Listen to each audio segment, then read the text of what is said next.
ఒకవేళ మీరు కన్‌ఫ్యూజన్‌లో ఉన్నారు. ఏ మొబైల్ ఫోన్ తీసుకోవాలి? S25 FEఆ లేకుంటే S24 ప్లస్సా అని ఈ వీడియో చివరి వరకు అయితే చూడండి. నేనైతే ఈ వీడియోలో మీతో షేర్ చేసుకోబోతున్నాను. మెయిన్ డిఫరెన్సెస్ మీరు అబ్జర్వ్ చేసేది ఈ 2 మొబైల్ ఫోన్స్‌లోను. సో దట్ మీకు క్లారిటీగా అయితే తెలుస్తుంది. ఈ డిఫరెన్స్ చూసిన తర్వాత అసలు ఏ మొబైల్ ఫోన్ చూస్ చేసుకోవాలి. అండ్ ఈ డిఫరెన్సెస్ ఓకేనా కాదా? మనం ప్రైస్ డిఫరెన్స్‌ని కంపేర్ చేసుకున్నట్లయితే అని. అంతేకాకుండా వీడియో చివర్లో చెప్తాను మీకు ఏ ప్రైస్ రేంజ్‌కి ఈ 2 మొబైల్ ఫోన్స్ చాలా బాగా సెట్ అవుతాయి. అదేవిధంగా నేను చూస్ చేసుకోవాలంటే ఏ మొబైల్ ఫోన్ చూస్ చేసుకుంటానని. So let's start. ముందుగా సాఫ్ట్‌వేర్ అప్డేట్స్ పరంగా అయితే మాట్లాడుకోవాలి. ఇక్కడ సాఫ్ట్‌వేర్ అప్డేట్స్ క్వాలిటీ పరంగా మాట్లాడట్లేదు. నేను టైమింగ్ పరంగా మాట్లాడుతున్నాను. ఎందుకంటే S24 plus 1 year old mobile phone అనమాట. S25 FEతో కంపేర్ చేసుకున్నట్లయితే. సో 1 ఇయర్ ఎక్స్ట్రా అప్డేట్స్ అయితే మనకి S25 FEకి అయితే లభిస్తాయి. S24 ప్లస్‌తో కంపేర్ చేసుకున్నట్లయితే. ఒకవేళ మీరు మొబైల్ ఫోన్‌ని ప్రతిసారి మార్చకుండా అంటే ఒక 2 ఇయర్స్, 3 ఇయర్స్ కాకుండా ఎక్కువ 4 ఇయర్స్, 5 ఇయర్స్ అలా యూస్ చేస్తున్నారు అంటే మీకు ఈ పాయింట్ చాలా చాలా ఇంపార్టెంట్ అనమాట. ఇప్పుడు వస్తున్న మొబైల్ ఫోన్స్ చాలా ఇంట్రెస్టింగ్గా కూడా అయితే లేవన్నమాట. సేమ్ అదే ఓల్డ్ డిజైన్ లేకుంటే మేబీ కొంచెం అటు ఇటు చేంజ్ చేసి ప్రైస్ ఎక్కువ పెట్టి అమ్మేస్తూ ఉన్నారు. బట్ సాఫ్ట్వేర్ అప్డేట్స్ చాలా చాలా మ్యాటర్ అనమాట. మీరు long term mobile phone use చేయాలనుకుంటున్నారు అన్నట్లయితే. ఇక నెక్స్ట్ పాయింట్ వచ్చేసి వెయిట్ పరంగా మాట్లాడుకోవాలి. ఈవెన్ దో ఈ వెయిట్ డిఫరెన్సెస్ పెద్దగా అంటే హ్యూజ్ గ్యాప్ అయితే లేదనమాట డిఫరెన్స్ పరంగా, కానీ స్టిల్ డిఫరెన్స్ అయితే ఉంది. S25 FE వచ్చేసి 190 గ్రామ్స్ అయితే వస్తుంది. అదే S24 ప్లస్ వచ్చేసి 196 గ్రామ్స్ అయితే వస్తుంది. నేను చెప్తున్నాను ఈ వెయిట్ అంతా కూడా ఎటువంటి టెంపర్డ్ గ్లాస్ అలాగే ఎటువంటి బ్యాక్ కేస్ లేకుండా అనమాట. మీరు యూస్ చేసిన బ్యాక్ కేస్ని బట్టి టెంపర్డ్ గ్లాస్ని బట్టి ఈ వెయిట్ అనేది చేంజ్ అయితే అయిపోతుంది. ఇక నెక్స్ట్ డిఫరెన్స్ వచ్చేసి ఇన్ టర్మ్స్ ఆఫ్ డిస్ప్లే. దీంట్లో కూడా మనం మాట్లాడుకోవాల్సింది ఎక్స్పెషల్గా బ్రైట్నెస్ పరంగా, తర్వాత స్క్రీన్ టు బాడీ రేషియో, తర్వాత రెజల్యూషన్. ఫస్ట్ బ్రైట్నెస్ పరంగా మాట్లాడుకున్నట్లయితే పీక్ బ్రైట్నెస్ అనేది S25 FE వచ్చేసి 1900 నిట్స్ వరకు అయితే సపోర్ట్ చేస్తుంది. అదే S24 ప్లస్ వచ్చేసి 2600 నిట్స్ వరకు అయితే సపోర్ట్ చేస్తుంది. దీని అర్థం మీరు అవుట్డోర్ కండిషన్స్లో చాలా కంఫర్టబుల్గా అయితే యూస్ చేయొచ్చు S24 ప్లస్ మొబైల్ ఫోన్ అనేది. ఇక స్క్రీన్ టు బాడీ రేషియో పరంగా చూసుకున్నట్లయితే ఇక్కడ కూడా S24 ప్లస్ విన్ అయితే అవుతుందన్నమాట. దీంట్లో మనకి around 91.6% screen to body ratio అయితే వస్తుంది. అదే S25 FEలో వచ్చేసి అరౌండ్ 89.2% అయితే ఉంది. దీని అర్థం ఏంటంటే మనకి చుట్టూ ఉన్న బెజల్స్ ఏవైతే ఉంటాయో అవి చాలా స్లిమ్గా అయితే ఉంటాయి S24 ప్లస్లో.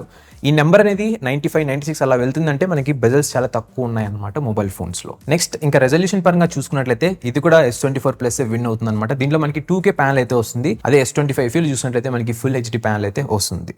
ఇక నెక్స్ట్ వచ్చేసి చిప్సెట్ పరంగా మాట్లాడుకోవాలి. ఇక్కడ కూడా ఒక పాయింట్ని అయితే మీరు నోట్ చేసుకోవాలి. ఒకవేళ మీరు S24 ప్లస్ ఎగ్జినోస్ వర్షన్ చూస్ చేసుకుంటున్నారు అంటే ఈ 2 మొబైల్ ఫోన్స్లో ఉన్న ఎగ్జినోస్ చిప్సెట్ సేమ్ అనమాట. ఒకవేళ స్నాప్డ్రాగన్ యూస్ చేసుకుంటున్నారు అంటే స్నాప్డ్రాగన్ 8S Gen 3 అయితే వస్తుంది S24 ప్లస్లో. కానీ మనకి S25 FE కంప్లీట్గా గ్లోబల్గా మనకి ఎగ్జినోస్తోనే రిలీజ్ చేశారు. ఎటువంటి స్నాప్డ్రాగన్ మోడల్ అయితే లేదనమాట. ఇక ఇంకొక డిఫరెన్స్ వచ్చేసి ఇన్ టర్మ్స్ ఆఫ్ కెమెరా పరంగా అది కూడా ఎక్స్పెషల్లీ టెలిఫోటో లెన్స్ కెమెరా అనమాట. S25 FEలో మనకి 8 మెగాపిక్సెల్ టెలిఫోటో లెన్స్ కెమెరా అయితే ఉంది. అదే S24 ప్లస్లో వచ్చేసి 10 మెగాపిక్సెల్ కెమెరా అయితే ఉంది. ఇంతేకాకుండా ఫ్రంట్ ఫేసింగ్ కెమెరాలో కూడా డిఫరెన్స్ అయితే ఉందన్నమాట. S24 ప్లస్లో మనకి ఆటో ఫోకస్ ఆప్షన్ అయితే ఉంది. S25 FEలో ఆప్షన్ అయితే లేదనమాట. ఒకవేళ మీరు ఎక్కువ కాంటెంట్ క్రియేషన్ చేస్తుంటారు లేకుంటే ఫోటోస్ ఎక్కువ క్లిక్ చేస్తుంటారు ఫ్రంట్ ఫేసింగ్ కెమెరా యూస్ చేసి అన్నట్లయితే S24 ప్లస్ మీకు చాలా అంటే చాలా బెటర్ ఆప్షన్ అయితే అవుతుంది.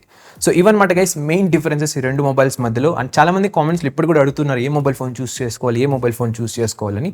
దాని గురించి చెప్తాను. ముందుగా మనం ప్రైసింగ్ గురించి అయితే మాట్లాడుకుందాం. ఇంకోటి ఈ 2 మొబైల్ ఫోన్స్లో బ్యాటరీ కెపాసిటీ అవ్వచ్చు, ఛార్జింగ్ స్పీడ్ అవ్వచ్చు, ఎక్స్ట్రా ఫీచర్స్ అవ్వచ్చు, రెండు కూడా సేమ్ అనమాట. ఎటువంటి డిఫరెన్స్ అయితే లేదు. ఇక ప్రైసింగ్ పరంగా మాట్లాడుకున్నట్లయితే ఈ వీడియో రికార్డ్ చేసిన టైంలో S25 FE వచ్చేసి అరౌండ్ 50,000 రూపీస్ ఆ ప్రైస్ రేంజ్లో అయితే ఉంది. S24 ప్లస్ వచ్చేసి అరౌండ్ 60,000 రూపీస్లో అయితే ఉందన్నమాట. ఒకవేళ S25 FE వచ్చేసి అండర్ 40,000 రూపీస్లో కనుక వచ్చినట్లయితే అది మీకు one of the best deal అయితే అవుతుంది. ఇక S24 ప్లస్ వచ్చేసి అండర్ 50,000 రూపీస్ లోపల అనమాట. అంటే 40,000 to 50,000 రూపీస్ మధ్యలో ఉన్నట్లయితే చాలా బాగుంటుంది అనమాట S24 ప్లస్ అనేది. సో ఈ ప్రైజెస్ని బట్టి మీరు కన్సిడర్ చేసుకోవచ్చు ఏ మొబైల్ ఫోన్ చూస్ చేసుకోవాలి, ఏది పిక్ చేసుకోవాలని చెప్పని. నన్ను అడిగినట్లయితే ఒకవేళ నేను కనుక చూస్ చేసుకోవాలంటే నేను ఎక్స్ట్రా మనీ పే చేసి అంటే 40,000 to 50,000 రూపీస్ మధ్యలో వచ్చినట్లయితే S24 ప్లస్ చూస్ చేసుకుంటాను. మనకి దీంట్లో బెటర్ డిస్ప్లే ఉంది. అసలు ఫ్లాగ్షిప్ మొబైల్ అని చెప్పొచ్చు. దాంట్లో ఎటువంటి డౌట్ అయితే లేదు. ఈవెన్ ఫ్రంట్ ఫేసింగ్ కెమెరాకి ఆటో ఫోకస్ ఆప్షన్ కూడా అయితే ఉంది. సో నేను చూస్ చేసుకోవాలంటే డెఫినెట్గా S24 ప్లస్ అయితే చూస్ చేసుకుంటాను. కింద కామెంట్ చేయండి మీరు ఏ మొబైల్ ఫోన్ చూస్ చేసుకుంటారు ఈ 2 మొబైల్ ఫోన్స్ నేను చెప్పిన ప్రైజెస్ లోపల కనుక వెళ్ళినట్లయితే అని. అలాగే description box and comment box pin సెక్షన్లో నేను ఈ మొబైల్ రిలేటెడ్ లింక్స్ అవ్వచ్చు, టెస్టింగ్ వీడియోస్, ఇంకా కొన్ని ప్రోడక్ట్ లింక్స్ కూడా అయితే యాడ్ చేశాను. డెఫినెట్గా చెక్ చేయండి. ఆ లింక్స్ అనేది మీకు చాలా బాగా హెల్ప్ అవుతాయి. మొబైల్ ఫోన్ పర్చేస్ చేశారు లేకుంటే ఆల్రెడీ పర్చేస్ చేసి యూస్ చేస్తున్నారు అన్నట్లయితే. అండ్ ఇంకోటి గైస్ సూపర్ థ్యాంక్స్ అయితే ఎనేబుల్ చేశాను. మీరు మీరు ఒకవేళ సపోర్ట్ చేయాలనుకుంటే సపోర్ట్ చేయొచ్చు. అండ్ సబ్స్క్రైబ్ కూడా చాలామంది చేయకుండా అయితే చూస్తున్నారు వీడియోస్ అనేది. ప్లీజ్ లైక్ చేసి సబ్స్క్రైబ్ చేయండి, సో దట్ నాకు కొంచెం బూస్టింగ్ అయితే ఉంటుంది వీడియోస్ మరిన్ని పోస్ట్ చేయడానికి. మరొక వీడియోతో మళ్ళీ ముందుకైతే వస్తాను. అంతవరకు Tata, by by and take care.